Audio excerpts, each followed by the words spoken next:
What's up, everyone? Here's Angel installing a fence. Here he is continuing the fence. So he marks 8 feet. I don't know why he sits on the ground to mark the 8 feet, but he spends a lot of time just making a simple mark that would take 2 seconds. But he draws a perfect little 4-inch square and puts the little dots on it, and he's just doodles like that. He's a doodler, and he wastes a lot of time. So now he knows. Now he's drilling the holes. So what he's doing is he's drilling those 3 holes, mixing up some anchor cement.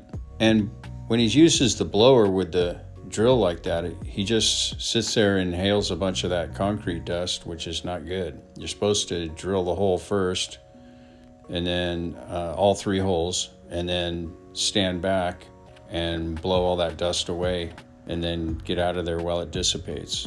Otherwise, you'll get World Trade Center first responder lungs, and it's not healthy from all that concrete dust. So there he fills up the holes with some anchor cement and then puts the rebar inside the hole, and it dries within like 5 minutes. And here he is marking out some more holes. See that planter right there? The owner of that property, we're putting in the fence. He's not paying for any of it. The building next to it's a brand new building.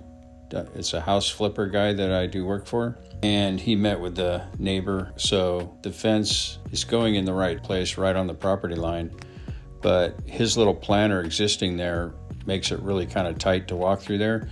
So in a solution, we jogged the fence over, so you can see how it steps over there. There's a post, and we put the post right next to it and to continue on with the fence. So it jogs over 4 inches, and that gives him a little more elbow room. So that's a little compromise.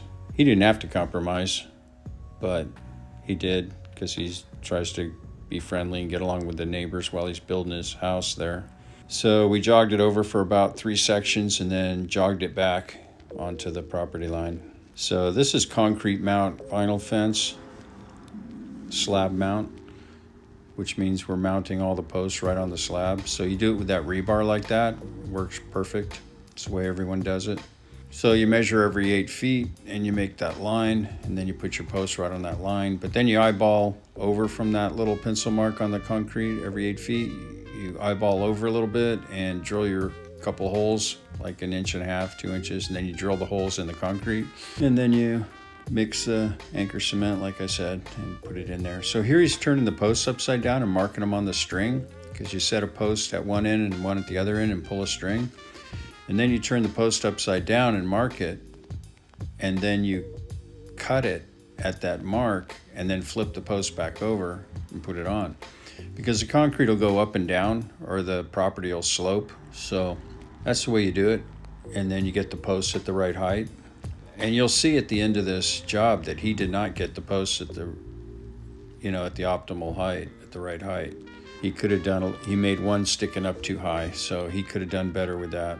But so hopefully on next, he might learn from that as soon as I point it out to him. And of course he'll have an excuse for it, that he did it that way for some reason or blah, blah, blah. He never takes responsibility, therefore he doesn't learn too well. So he's putting the fence sections together with no concrete in the post. You put them together, you put a screw in you put the top rail in, and then inside the post, you put a set screw that keeps that top rail from sliding back out. So, and then the fence section's all together. You push it together tight, put the screws in it, and then the fence section's together.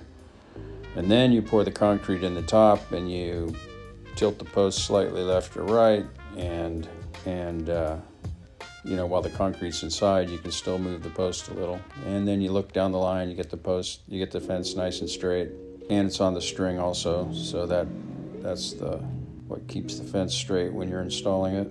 So he does about 5 sections here in about 2 hours. The other day he did 5 sections in about 6 hours and had no excuse for why it took him so long. Well, he had an excuse, but it didn't make sense. So Angel is a difficult employee, but sticking with him, trying to help that he gets better. He's 24 years old, I think. 25 maybe. 23 maybe, I don't know. So he's a little bit young, he doesn't have good work ethics yet. He's still developing in those kind of things in his personality.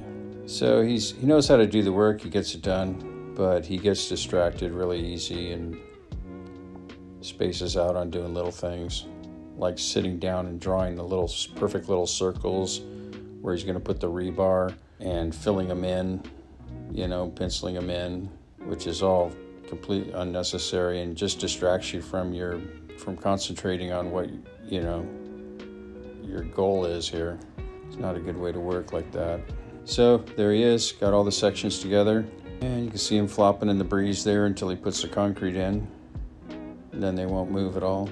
That fence is between two tall buildings. It's 2 houses from the sand in Seal Beach. Really pretty darn good location. So it won't catch much wind there in between the 2 tall buildings. So there he is, he poured concrete in the top, and now you'll see they'll stop swaying in the breeze because that concrete's heavy inside the post. Pretty easy to do once you know how to do it. You can really get it going fast. Jordan, my other employee, has a different personality. He just concentrates on what's important to get what the next step is in getting the fence in. Okay, here's the finished fence that Angel built. Everything looks pretty good, except for that one post down at the end is kind of high. It is too high. And this latch right here, he cut it too short. But I mean, it still works. It works fine. I mean, it's good enough. That was the existing gate. We made it work with the fence that we installed.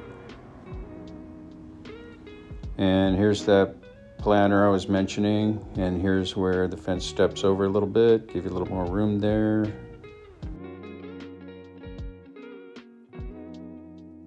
The fence is a little loose right here because we couldn't secure it very well, but they're going to fill up the whole other side with concrete, and then it'll be rock solid. So it'll just be flexy until they do that. Right there, there's that one post sticks up a little high. It could have been made lower, but you can see how it makes the fence look like it swoops up. Our customer saw it, our house flipper guy, and he's okay with it.